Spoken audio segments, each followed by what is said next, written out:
Olá, bem-vindos a mais um episódio Mummy Talks. Bem-vindos. Estou lançadíssima para fazer a introdução neste Eu sei, eu até episódio, me recostei. Estou aqui a deixar. porque é um tema que eu gosto muito, que tem a ver com vinculação, que tem a ver com educação, tem a ver com parentalidade consciente, tem a ver com consciência e, portanto, vamos aqui falar de como é que nós lidamos, e vai ser muito com base na nossa experiência, e vamos mesmo partilhar convosco alguns exemplos que têm acontecido nas nossas casas e na casa dos nossos familiares. Como é que nós, como pais, como mães, lidamos com outros cuidadores e com familiares a educar ou assim a ter algum impacto Ter uma na, participação. na vida dos nossos filhos. E isto foi algo que me tinham sugerido partilhar até no meu Instagram e que eu Uhum. nunca, acho que devo ter escrito uma vez sobre isso, mas não foi nada aprofundado.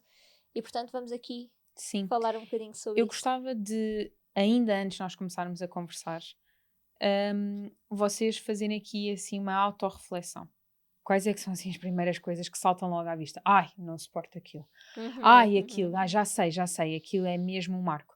Porque aí já conseguimos detectar efetivamente alguns dos desafios que a parentalidade nos traz, não é? Nós, obviamente, como mães, estamos aqui, portanto, a maternidade, mas não é só a nós mães, é aos pais também e é aos cuidadores, a todos os familiares. A chegada de um novo membro na família é um desafio para todo o sistema familiar que tem que se reorganizar. E às vezes, exato, ainda bem que tocaste nesse ponto, às vezes não é diretamente na relação mãe-bebé, não é? Ou pai e bebé, mas sim, ok, esta relação está salvaguardada, mas e agora quando vamos para o exterior, como é que lidamos com isso e como é que somos realmente assertivos? Que oportunidade é que também nos dá o facto das outras pessoas terem uma opinião diferente da nossa? Sem dúvida. Nós nos questionarmos de, ok, mas porquê é que eu decidi fazer isto mesmo? Quais são os meus princípios? Olhar um bocadinho para trás, revalidar e depois voltar e dizer, não, é exatamente assim que eu quero fazer. Sem dúvida. E, obviamente, na vida de uma mãe, de um pai, de uma família, ficamos muito felizes de poder contar com o apoio da Waterwipes, que nos Uhum. ajuda, e por isso este tema faz tanto sentido, tendo aqui uma marca que apoia fielmente e com toda a honestidade a vida dos nossos bebés. E da nossa família no geral. A nossa família no geral, é verdade. Então, qual foi assim que tu te lembres o episódio mais que tu sentiste mais dificuldade de alinhar com aquilo que tu querias mesmo fazer, que tu duvidaste se era por ali ou não? Tiveste algum episódio desses? De dúvida, não. Mas na forma como é que eu poderia comunicar educadamente, subtilmente, aquilo que eu pretendia fazer era muito associado à alimentação, Uhum. nomeadamente à questão dos lácteos. Eu tinha total certeza de que eu não queria que a minha filha tivesse contacto com lácteos até uma determinada faixa etária Uhum. e depois teria que ser um determinado lácteo em específico, além, obviamente, do leite materno. A Diana está quase com 2 anos e ainda amamenta. E portanto o único lácteo que eu permitia era efetivamente o iogurte de cabra, que portanto não é o habitual iogurte de crianças, Sim. não é o habitual. Nós chegámos a experimentar mais tarde outros, que até eram os favoritos da Diana, mas que tinham aqui todos estes fatores. Mas para a família era difícil, porque os outros iogurtes não têm açúcar. Ou, por exemplo, com Uhum. a questão do mel, foi uma luta. A questão do mel foi uma luta.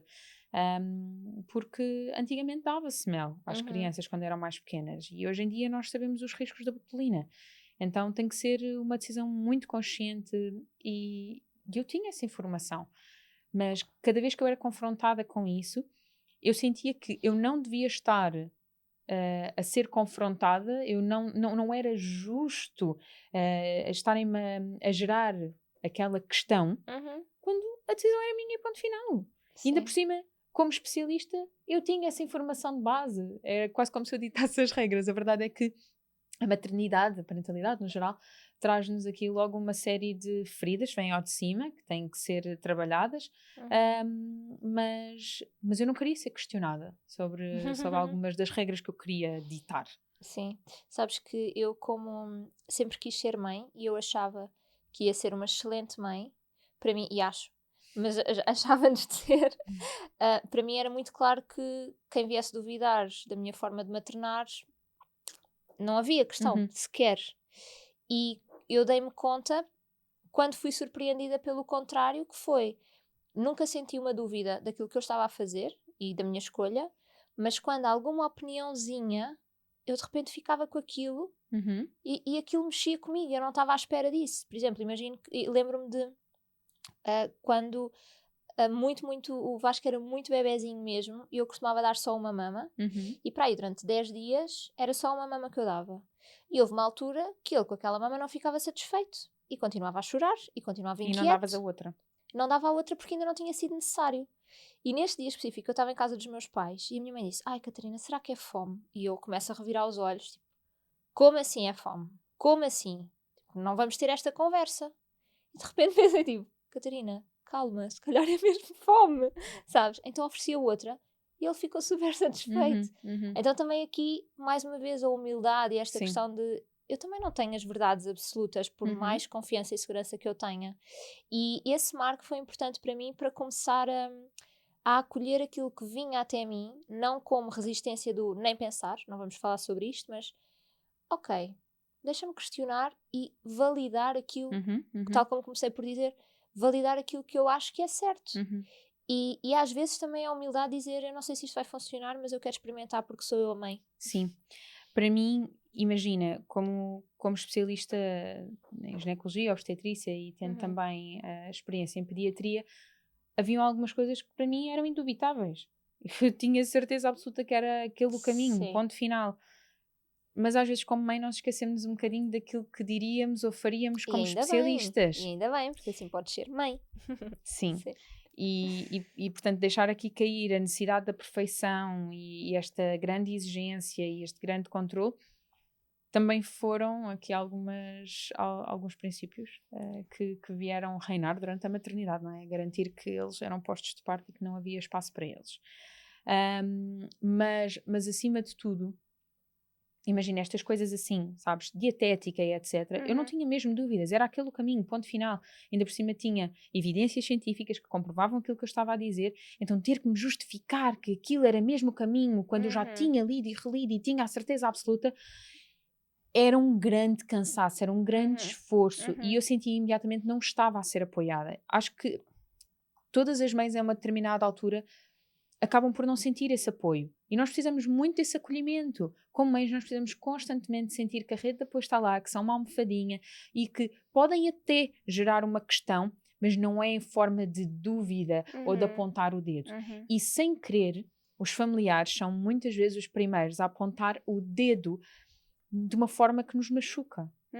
E porquê? Porque a ferida também está lá. E são porque é eles uma fase muito, muito frágil, não é? Estamos num pós-parto, principalmente um primeiro bebé. Quer dizer, todos os bebés acredito que isso acontece porque estamos a ser mães daquele bebé pela primeira vez. Mas quando é mesmo a primeira vez de todas, em que nós estamos a descobrir tudo, por mais informação que tenhamos, depois temos a prática. E a prática, as coisas não são assim tão lineares, não é? Agora, coisas como, por exemplo, a amamentação, ou outras situações que talvez eu não tivesse certeza ou não tivesse sequer pensado sobre isso, eu não tinha resistência a ouvir as opiniões. Pelo contrário, até as acolhia com muita gratidão, porque, obrigada, não tinha pensado sobre isso, ou, não sei, mas vou experimentar. E depois, obviamente, ter aquele reconhecimento de, olha, eu experimentei aquilo que tu disseste, o meu feedback é este, funcionou, não funcionou, ou, olha, mas depois tive aquela ideia e aquilo é que foi.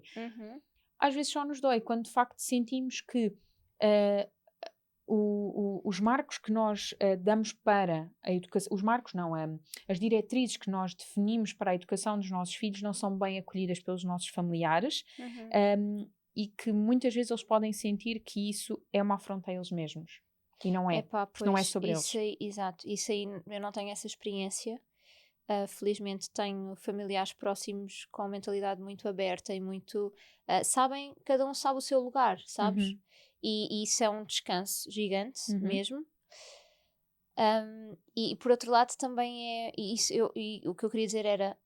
Eu imagino o quão difícil é para mães que ainda estão a descobrir como serem mães, não é? E pais que estão a descobrir como serem pais, estarem ali a bater o pé contra familiares que não sabem o seu lugar e que intervêm e que são até invasivos. Sim. Isso deve ser mesmo eu não desafiante. sinto que seja invasivo e em momento algum sinto que qualquer pessoa que tenha tido essa atitude, 1, 2, 3 vezes o que tenha acontecido, tem impactado negativamente a forma como eu educo, mas inevitavelmente, quando isso acontece, eu nunca vejo que é propositado ou que é com malícia. Sim.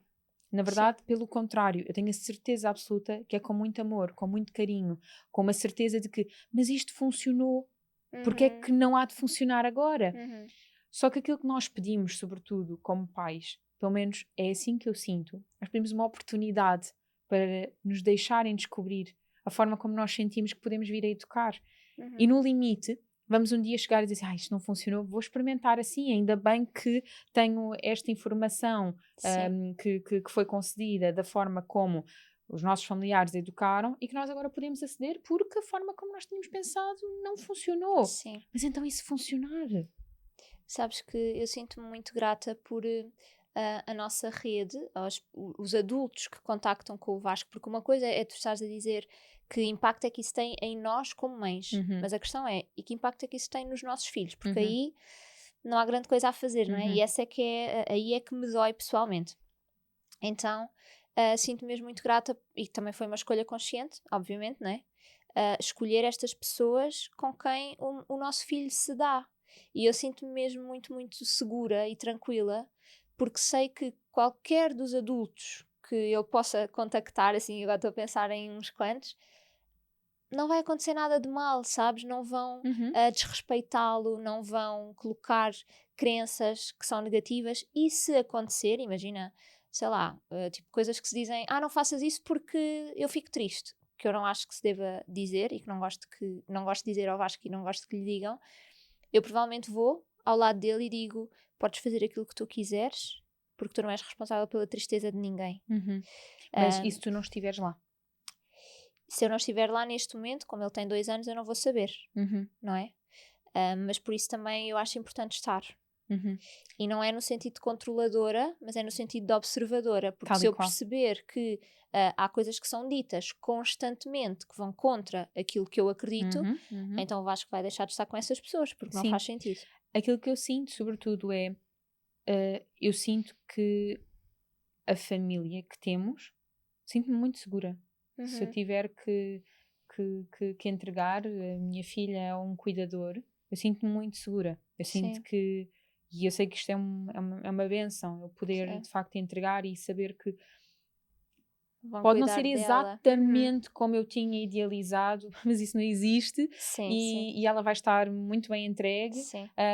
Mas eu também acredito que nós, adultos que somos, a mãe e o pai, também são fortes como são por causa das pessoas que os educaram.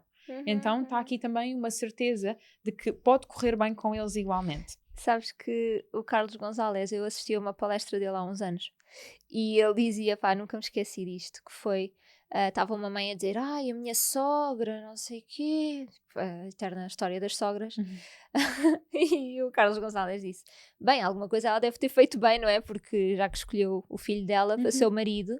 E às vezes é um bocadinho isto. Sim. Somos tão exigentes e tem de ser exatamente daquela forma. Não vai ser. E não tem de ser. Uma coisa que também aconteceu, que também me estou a lembrar, foi uma altura em que nós fomos à casa de familiares e para nós era muito tranquilo o Vasco mexer no comando, na altura que ele estava fascinado por botões. Porque a nossa televisão não se liga, quer dizer, ele pode mexer, aquilo não tem problema nenhum. E chegámos à casa destes familiares, ele pegou no comando e eles disseram, não podes mexer aqui. E aquilo para mim foi...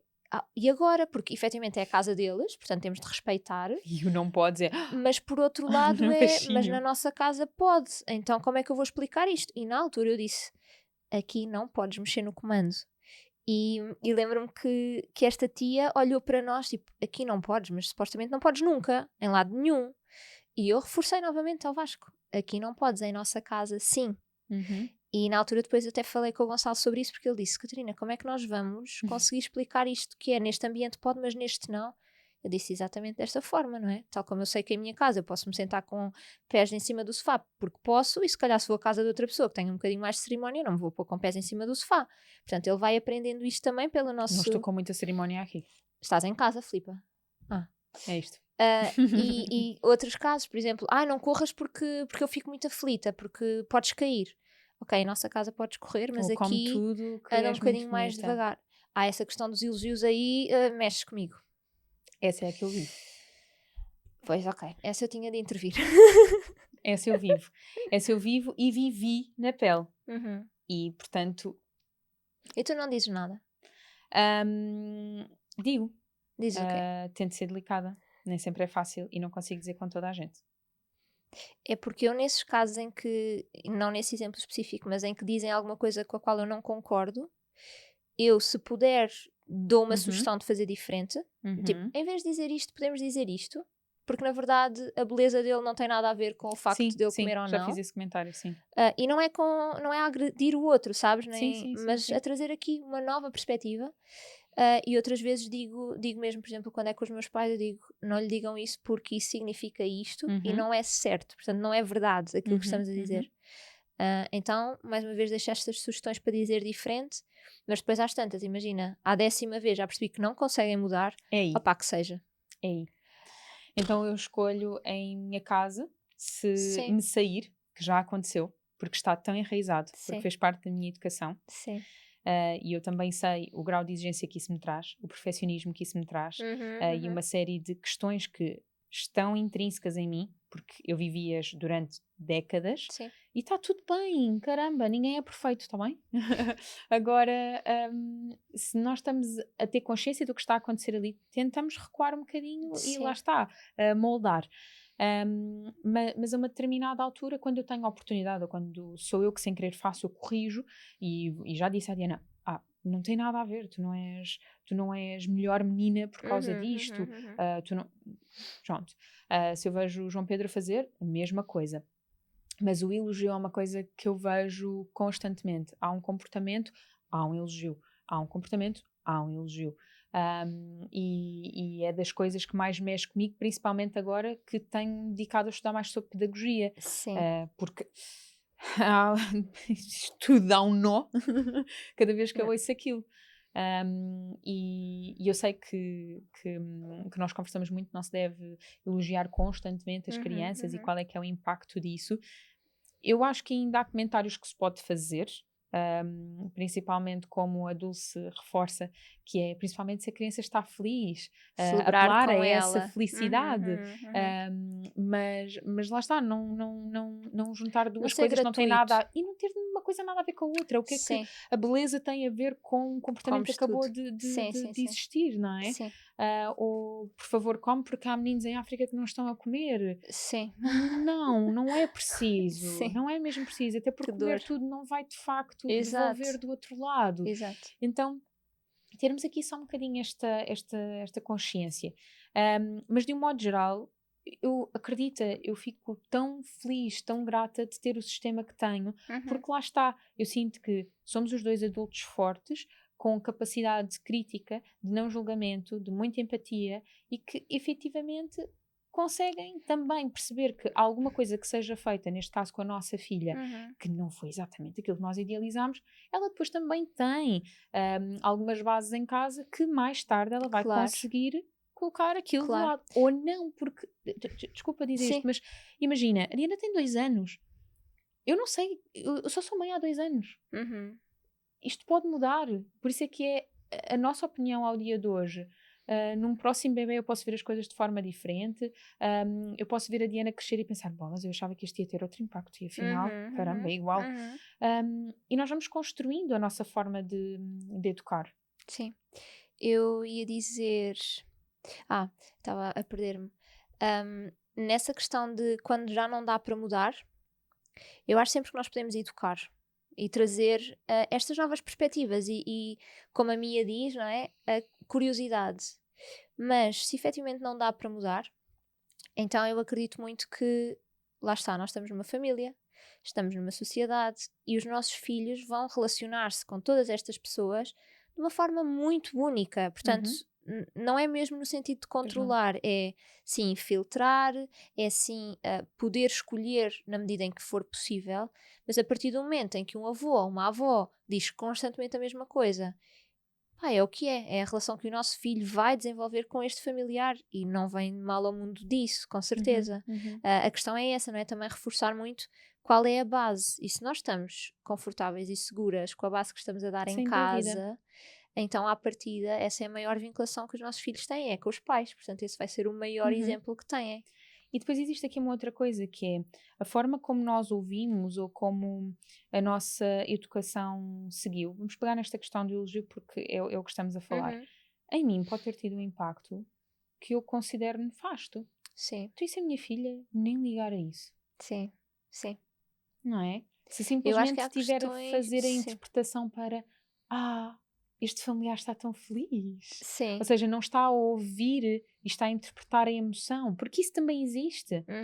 Então, não há uma chave educacional correta para todas as pessoas. Ou então não teríamos pessoas que são extremamente bem-sucedidas e que vêm dos meios que vêm e o oposto a acontecer. E eu acho que aqui é que está a magia, não é? É que nós vamos crescendo ao longo de todos os anos da nossa vida e vamos sempre a tempo de ser cada vez melhores. Não mais, melhores. Eu, às vezes, o que noto em recém-mães é que têm alguma dificuldade em dizer aos familiares: eu não gosto disto, eu preferia de outra forma. Então estão ali constantemente a remoer numa coisa que é: eu não concordo nada com isto, mas eu não tenho coragem de dizer.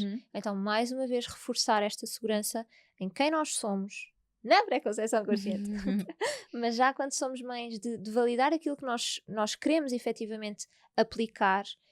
E perceber que somos nós as mães e que temos todo o direito, mães, pais, obviamente estou a falar para os dois, e que temos todo o direito de querer fazer à nossa maneira, porque é que se calhar a questão aqui é mais trabalhar formas de comunicação consciente do que outra coisa qualquer. É só dizer: eu prefiro que não ofereças açúcar, porque até aos 2 anos nós não vamos oferecer açúcar. Pronto, é só isso, em vez de estar todos os dias ali: oh meu Deus, agora a minha sogra está outra vez a oferecer um iogurte cheio de açúcar e eu não tenho coragem de dizer que não. Então prefiro nem trazer o meu filho, em vez de explicar: olha, o problema é só o iogurte. É tão simples. Eu acho que esta questão da comunicação pode ser trabalhada até antes da preconceição consciente, se for bem trabalhada com a pessoa com quem estamos na relação. Sim. Porque, imagina, numa amizade é importante falarmos a mesma linguagem. Numa relação mais ainda. E cada vez que estivermos perante os familiares dessa pessoa com quem nós estamos a pensar dividir a vida, não é? Nós também podemos escolher dar o nosso parecer, ouvir o que tem a dizer. Se há alguma coisa que nós não interpretarmos corretamente, então aquilo que compreende é A, B e C. Interessante. Tinha visto isto desta forma. Então pode ser falado sobre a forma simplesmente de estar e de ver a vida, e que mais à frente vai dar algum jeito quando vier um bebê. É verdade, é verdade. Não é? Sim. Por exemplo, a família do João Pedro tem o oposto da minha, não elogia com muita facilidade, e eu sinto necessidade, por exemplo, de ser elogiada pelo João Pedro. Curioso, não é? Conseguem perceber? Eu não me importo de falar sobre este tema em explícito, só em concreto, só para vocês verem como os dois sistemas podem ser tão diferentes. Nós vamos tentar sempre buscar do outro lado este reforço positivo. E eu acho que a primeira vez que o João Pedro me elogiou, nós já devíamos namorar, não sei, há uns bons 6 meses, e ele deve ter dito qualquer coisa como... Como é que foi? Ele disse que eu era bonita. E eu pensei: uau, ele acha-me bonita! Mas foi preciso ouvi-lo para concretizar aquilo. E isto é um exemplo muito simples de algo que, por exemplo, eu vejo no João uma coisa muito positiva. Ele não precisa de elogios para saber o seu próprio valor. Mas a questão é esta, não é? Quando nós não elogiamos constantemente as crianças, elas celebram cada conquista pelo facto de terem conseguido, não por ter lá alguém a aplaudir. Então, eu escolho neste momento dar este exemplo, que é a necessidade que eu tenho de ir ouvir aquilo daquele lado. Mas, por exemplo, para o João aquilo é só um dado adquirido. Não é? É o que é. É o que é. E ele não tem... O amor próprio que existe, a segurança que existe é surreal. É surreal. Então, tu tens um adulto criado com base no não elogio gratuito. Completamente. Portanto, faz sentido. O que é curioso é que o João Pedro às vezes diz: muito bem, linda, com a minha filha. Mas isto é transgeracional, diria eu, que começa aqui já a fazer uma sopa de coisas, não é? Para serem trabalhadas. Portanto, resumo deste episódio: dicas. Adultos entre adultos, falem. Digam aquilo que vocês querem. Como é que vocês estão a pensar em educar as crianças? Eu vou fazer aqui um parênteses. Que princípios é que têm? Porque a Mia fala sobre reuniões familiares, que é muito importante. Então, sim, vem uma criança, então explorem o assunto. Olha, eu tinha pensado sobre isso. Qual é que é a vossa forma de ver? Eu acho que assim as questões mais problemáticas em família acho que tem mesmo a ver com a alimentação, com questões que são, por exemplo, o castigo, o excesso de permissividade ou o excesso de rigidez, o contacto com o corpo. Imagina o não respeito pela privacidade da criança, porque a criança é igual, vamos tirar a fralda e tiramos a fralda e já está. Não, é o corpo, é a intimidade, são os órgãos genitais, é super privado. E muitas vezes as pessoas não sabem mesmo, portanto... Mas é que a questão é essa, é que podemos dar oportunidade para perceber que aquilo não... As pessoas não têm noção e está tudo bem, mas o conhecimento está podemos agora ensinar. a emergir, sim. As primeiras pessoas a ter consciência e informação devem levar às outras. É assim que funciona, porque senão a ignorância não sai dali, não é? Então, partilhem connosco as vossas dificuldades. Lembrem-se que tem de partir de vocês. Primeiro alinhem bem aquilo que vocês querem, para depois poder comunicar aos outros. Ter uma boa rede de apoio em redor. Para reconhecer a tribo. Principalmente para estar convosco na gravidez, no pós-parto e em momentos desafiantes. Não só para irem buscar experiências a essas pessoas, mas para não caírem em informações que não são corretas e que muitas vezes caem no início da maternidade, não é? No pós-parto bem cedo, como a amamentação e por aí fora, e que é preciso tanta proteção da própria tribo, como a Catarina diz. Sim.